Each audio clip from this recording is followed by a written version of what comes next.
Hello बच्चों, आज हम लोग डिस्कस करेंगे कोलिनियर वेक्टर्स पर। ठीक है, तो चलिए। कुछ लोग तो सोचते हैं कि सर ये कोलिनियर वेक्टर्स क्या होता है।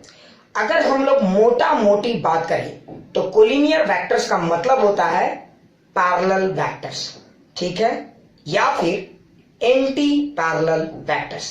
ठीक है, पैरेलल वेक्टर्स को कभी कभी हम लोग लाइक वेक्टर्स भी कहते हैं और एंटी पैरेलल वेक्टर्स को कभी कभी अनलाइक वेक्टर्स भी कहते हैं। यानी कि कोलिनियर वेक्टर जो है वो आपका दो वेक्टर के कॉम्बिनेशन को कहा जा सकता है। लेकिन जरा ठहरना, अभी पूरी कहानी बाकी है। ठीक है, बस अभी शॉर्ट में समझा रहे।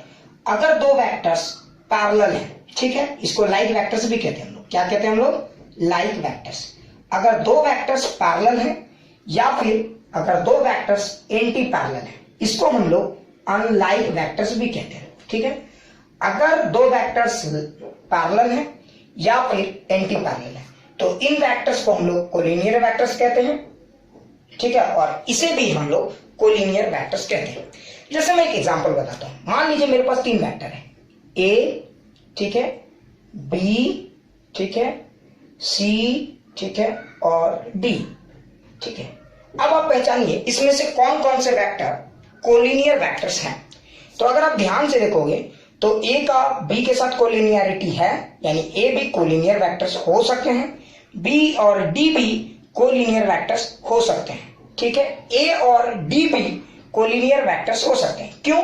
क्योंकि ए, बी, डी ये सब पैरेलल या फिर एंटी पैरेलल है, लेकिन सी इनमें किसी के साथ कोलिनियर नहीं है।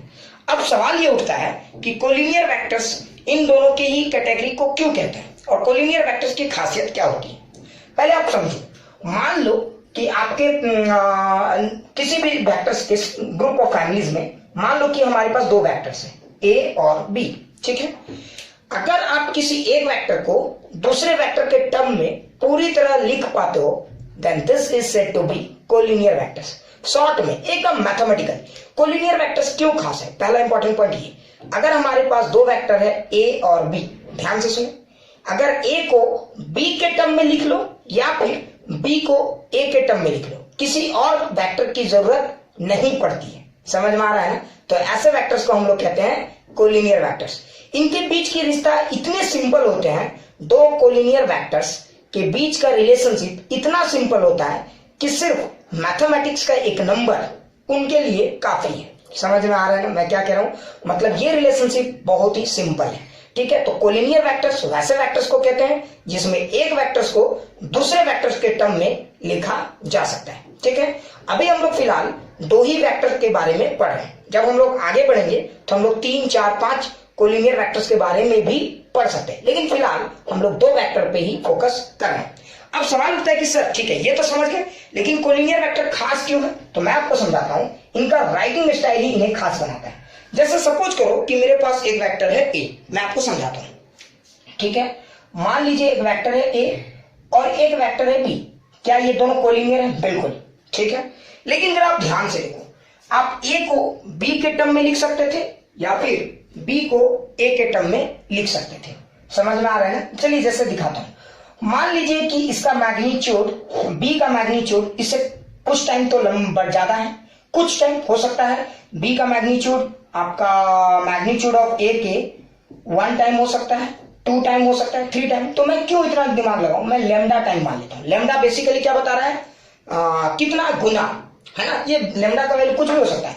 अगर लेमडा का वैल्यू ग्रेटर देन 1 हुआ, इसका मतलब क्या हुआ कि बी का मैग्नीट्यूड ज्यादा है, और अगर लेमडा का वैल्यू लेस देन 1 हुआ तो इसका मतलब ये हुआ, ठीक है, कि बी का मैग्नीट्यूड कम है। ठीक है ना? ये तो एकदम क्लियर है। अब जरा सोचना एकदम अच्छे से। ठीक है, तो मान लो कि ये 2 टाइम बड़ा है, 2 टाइम भी हो सकता था, 3 टाइम, कुछ भी। तो आप लेमडा का वैल्यू 2 मान के चलो, लेकिन मैं लेमडा लूंगा, अब 2 मान के चलो। ठीक है, अच्छा जरा देखते हैं कि क्या वेक्टर बी को लिख सकते हैं ए के टर्म में, तो देखते हैं। अच्छा देखो, vector B is equal to क्या लिख सकते थे? तो magnitude of vector B into magnitude direction of vector B, है ना? यही तो हमारा वेक्टर का राइटिंग स्टाइल है। अगर आप वेक्टर बी को जरा ध्यान से देखो तो वेक्टर बी का मैग्नीट्यूड को आप क्या लिख सकते थे? Lambda times of magnitude of vector A, magnitude of vector ए। ध्यान से देखो, इसका मैग्नीट्यूड लैम्डा टाइम्स है, और चूंकि दोनों का डायरेक्शन सेम है तो आप ए कैप लिख सकते थे। तो देखो बी, तो आप यहां पे ध्यान से देखोगे तो b is equal to lambda, देखो मैग्नीट्यूड और डायरेक्शन, ए वेक्टर ए बन गया। तो देखो b is equal to lambda times of A. ध्यान दिया आपने, देखो मैंने वेक्टर b को a के टर्म में लिखा है और सिर्फ एक लैम्डा की जरूरत पड़ी है। अगर ये लैम्डा का वैल्यू 1 से ज्यादा है मतलब b की मैग्नीट्यूड a से ज्यादा है ना। अब इसका खासियत क्या है ये भी समझो। कभी कभी कोलिनियर वेक्टर की खास बात क्या होती है, ये एक सेम सपोर्ट लाइन में भी हो सकते हैं। मैं आपको फील कराता हूं, बिल्कुल लिखना नहीं है, रटना नहीं है, आप समझे। मान लीजिए कि ये मेरा वेक्टर ए है, ठीक है, और अगर आपको किसी ने कहा कि मेरे पास एक और वेक्टर है बी, ध्यान से सुनिए, that is basically 2 times of vector A. What is the meaning of this statement, है ना।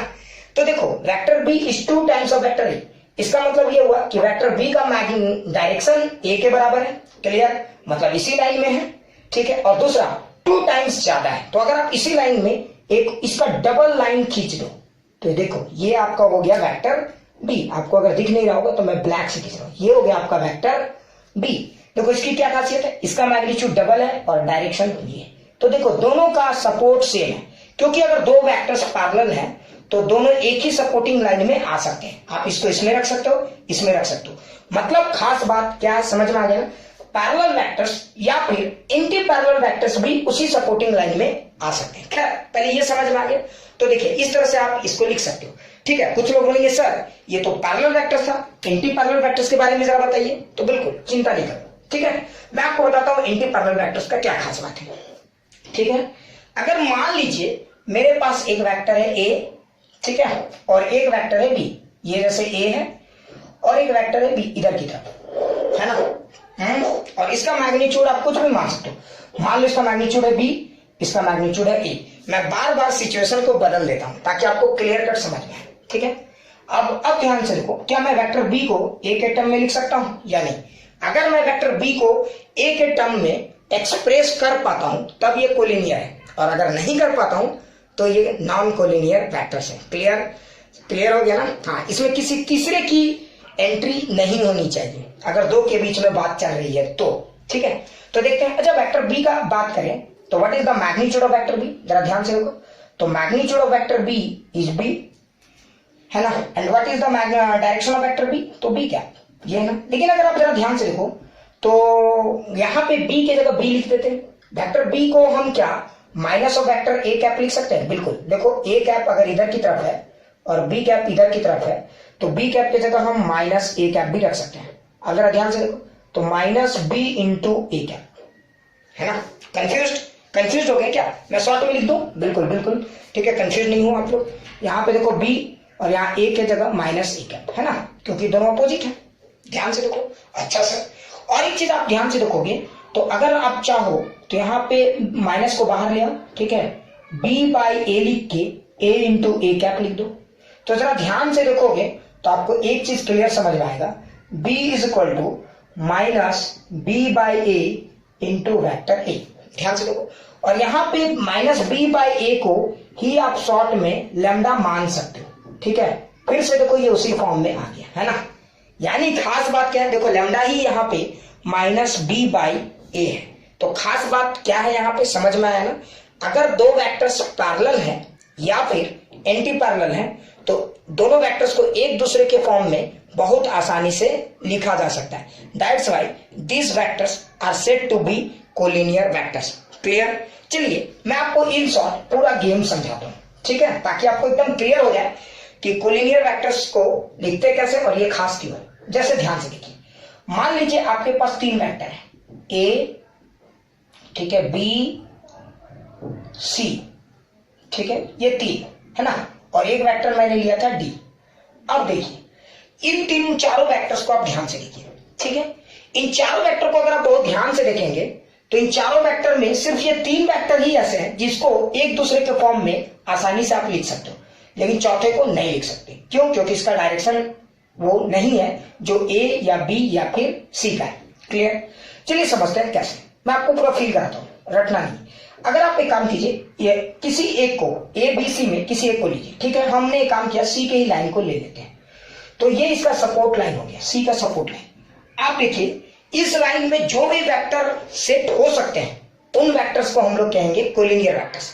और जो वेक्टर्स इस लाइन में सेट नहीं होंगे वो सी के कोलिनियर नहीं। फिर से सुनिए, अगर आपको किसी ने पूछा किसी के कोलिनियर निकालिए तो आप क्या कीजिए, सी का एक सपोर्ट लाइन ड्रॉ कर दीजिए जिसमें वेक्टर सी लाई करता है, और देखिए कि कौन कौन से वेक्टर उस सपोर्ट लाइन में आ सकते हैं। जो वेक्टर उस सपोर्ट लाइन में आएंगे वो सी के कोलिनियर होंगे, ठीक है, और जो वेक्टर उस सी के सपोर्ट लाइन में नहीं आएंगे वो कोलिनियर नहीं होंगे, ठीक है। अब हम लोग चेक करते हैं कि कौन कौन सी के सपोर्ट लाइन में आता है, ठीक है। तो आप जरा ध्यान से देखिए, ए, बिल्कुल ए आपका सी के सपोर्ट लाइन में आ जा रहा है, यानी ए इज कोलिनियर टू सी। क्या आपका बी सी के सपोर्ट लाइन में आता है? बिल्कुल, ध्यान से देखिए, बी भी आपका सी के सपोर्ट लाइन में आ जा रहा है, मतलब बी भी आपका कोलिनियर वेक्टर है। लेकिन क्या आप डी को सी के सपोर्ट लाइन में ला सकते हो? नहीं ला सकते, क्योंकि डी का वेक्टर तो ऐसे है, अगर आप लाओगे तो इसका डायरेक्शन चेंज हो जाएगा, है ना। मतलब आप कह सकते हो कि ए बी सी यहाँ पे कोलिनियर वेक्टर्स हैं। क्लियर? अच्छे से समझ में आ गया होगा क्या होगा। अगर कोई पूछेगा कि डी का कोलिनियर वेक्टर्स कोई है कि नहीं, तो एक काम करते हैं, डी का एक सपोर्ट लाइन ड्रॉ करते हैं, ठीक है। अब देखिए, क्या डी के सपोर्ट लाइन में कोई भी वेक्टर हमारा आ रहा है? नहीं आ रहा है, बड़ा बैड लक है, तो मतलब यहाँ पे डी का कोई भी कोलिनियर वेक्टर्स नहीं है। क्लियर? अच्छा, अब खास बात क्या, अगर A B C same support line में है तो आप ए बी सी को किसी को भी किसी के टर्म में आसानी से एक्सप्लेन कर सकते हो। जैसे मैं एक एग्जांपल बताता हूं, अगर मैं सी को लिखना चाहूंगा, ठीक है, या किसी को भी किसी के टर्म में लिख सकते हो, तो मैं अब इतना ये नहीं करता हूं, मैं अब एक जनरल फॉर्मूला बना देता हूं, ठीक है। तो मान लीजिए मैं ए बी सी के टर्म में एक जनरल लिख देता हूं, तो ध्यान से देखिए, A is equal to lambda times of B मैंने लिखा है, इज इक्वल टू, तो यही मैंने लिख दिया, ठीक है, समझिए। So this is the basic relationship of collinear vectors. लेकिन एक खास बात क्या है, अगर यहाँ पे आपका लैम्डा का वैल्यू ग्रेटर देन 0 है, मतलब ए और बी का डायरेक्शन सेम है, मतलब ए, ठीक है, तो A is parallel to B. Clear? A और बी का डायरेक्शन सेम है। फिर से समझिए, अगर यहाँ लैम्डा का वैल्यू ग्रेटर देन 0 है तो ए और बी दोनों सेम पैरेलल होंगे, ठीक है, तो vector A is parallel to vector B, है ना। और अगर लैम्डा का वैल्यू लेस देन 0 है तो ए इज एंटी पैरेलल, ठीक है, A is anti parallel to vector B. Clear? ये एक जनरल है, इससे कंपेयर मत करना, ठीक है। ये ए बी हमने क्या किया, एक जनरल ले लिया, समझ में आया ना।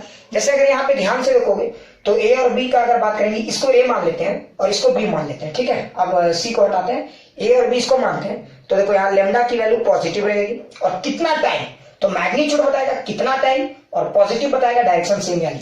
लेकिन अगर इसको बी मानते हैं, मान लो इसको थोड़ा, इसको आप ए और इसको कंपेयर करते हैं, तो यहाँ लेमडा की वैल्यू निगेटिव होगी, ठीक है। तो एकदम क्लियर समझ में आ गया होगा, अच्छे से समझ में आ गया होगा। तो हमेशा कोलिनियर वेक्टर्स की खासियत क्या है, एक वेक्टर के टर्म में दूसरे वेक्टर को हम लोग लिख सकते हैं, ठीक है। अब जैसे मैं आपको एक एग्जांपल बताता हूं, बिल्कुल चिंता नहीं करना है। जैसे मैंने बोला vector A is equal to thrice of vector B, ये कोलिनियर वेक्टर है ना। तो आप एक सपोर्ट लाइन ड्रॉ कर दीजिए, टिंग कर दिए, किसी एक को ड्रॉ कर लीजिए। चलिए मैंने एक को इस लाइन में ड्रॉ कर दिया, तो अगर ए ये है तो वेक्टर बी भी हमारा इसी लाइन में है ना। लेकिन खास बात क्या, ध्यान से सुनिए, ठीक है। या बी को ड्रॉ कर दीजिए, चलिए बी को ड्रॉ कर दिए, तो ये वेक्टर बी है, तो बताइए ए भी इसी सपोर्ट लाइन का पार्ट है। और देखिए ये प्लस, ये जो लैम्डा है +3 के फॉर्म में, मतलब ए का डायरेक्शन और बी का डायरेक्शन सेम है, और ए जो है वो 3 टाइम बी का ज्यादा है, मतलब अगर आप ए को यहाँ पे ड्रॉ करेंगे तो 3 गुना ज्यादा मैग्नीट्यूड का ड्रॉ कर देंगे ये ए। और ऐसा नहीं है, अब ध्यान से देखिए, ए और बी सेम सपोर्ट लाइन में है, लेकिन आप चूंकि आप जानते हो ए तो फ्री वेक्टर है, आप इस ए को उठा के यहां भी रख सकते थे, तो देखिए अब आप ऐसे भी रख सकते थे। तो देखिए parallel vectors same support line का पार्ट हो सकता है, ठीक है, कंफ्यूज नहीं होना, ये पैरेलल है, ठीक है। तो देखिए ये सेम सपोर्ट लाइन का पार्ट हो सकता है, ऐसा नहीं है कि ये अगर शिफ्ट हो गया तो आप ऐसा मत समझे कि ये उस सपोर्ट लाइन का पार्ट नहीं है। क्लियर? ठीक है। तो देखिए बी के सपोर्ट लाइन में ए आ सकता है, या फिर ए के सपोर्ट लाइन में बी भी जा सकता है। लॉजिक समझ गए होंगे, है ना। इसीलिए ये आपका कोलिनियर वेक्टर्स है, ठीक है। जैसे एक और एग्जांपल समझाते हैं, ठीक है, एकदम क्लियर हो जाएगा। जैसे मान लीजिए मैंने लिखा vector A is equal to -5 time of vector C, ठीक है। क्या ये कोलिनियर है? बिल्कुल। अगर आप फिर से एक सपोर्ट लाइन ले लेते हैं, चलिए ये सपोर्ट लाइन इस बार ऐसे समझा के, ठीक है। आपको करना क्या है, यहाँ पे एक वेक्टर सी को ड्रॉ कीजिए, ठीक है। चलिए एक वेक्टर सी को मैंने ड्रॉ कर दिया, तो ये एक वेक्टर सी, ध्यान से देखिए, ये वेक्टर सी है, तो बताइए वेक्टर ए क्या इस सपोर्ट लाइन में आ सकता है? बिल्कुल। तो देखिए वेक्टर ए को ड्रॉ कीजिए, तो वेक्टर ए -5 है, मतलब 5 टाइम इसका मैग्नीट्यूड 5 गुना ज्यादा है, लेकिन डायरेक्शन उल्टा है। बिल्कुल, तो 5 गुना ज्यादा, डायरेक्शन उल्टा, है ना? तो डायरेक्शन उल्टा कैसा होगा, समझ गए होगे? तो देखो 5 गुना ज्यादा, ठीक है, मोटा मोटी मानो ना, आप क्या यहाँ स्केल लेके चेक करोगे। ये हो गया आपका वेक्टर ए, देखो, है ना? लेकिन आप जरा ध्यान से देखो, अब आप इस वेक्टर ए को नीचे भी शिफ्ट कर सकते थे, ऐसा कंफ्यूज नहीं होना है। तो देखो वेक्टर ए इधर भी आ सकता है, तो देखो वेक्टर ए, तो अगर आप यहां से मिटा के इसको नीचे शिफ्ट कर दिए तो ये आपका वेक्टर ए हो गया। लेकिन ध्यान से देखो, तो वेक्टर सी के सपोर्ट लाइन में ए एडजस्ट हो सकता है, या फिर वेक्टर ए के सपोर्ट लाइन में वेक्टर सी एडजस्ट हो सकता है। तो जब एक के सपोर्ट लाइन में वेक्टर्स, दूसरे वेक्टर्स एडजस्ट होने लगे, तो हम कह सकते हैं कि इन दोनों वेक्टर्स के बीच में एक बहुत ही सिंपल रिलेशनशिप है, और इसी रिलेशनशिप को हम लोग कहते हैं कोलिनियर वेक्टर्स। तो मुझे लगता है मैंने समझा दिया है कोलिनियर वेक्टर्स क्या है। क्लियर? एक बार शॉर्ट में बोलता चलूं, कोलिनियर वेक्टर्स वैसे वेक्टर्स हैं जिनमें एक वेक्टर्स को दूसरे वेक्टर के टर्म में बहुत ही सिंपल तरीके से आप रिप्रेजेंट कर सकते हो। क्लियर? चलिए, गुड बाय।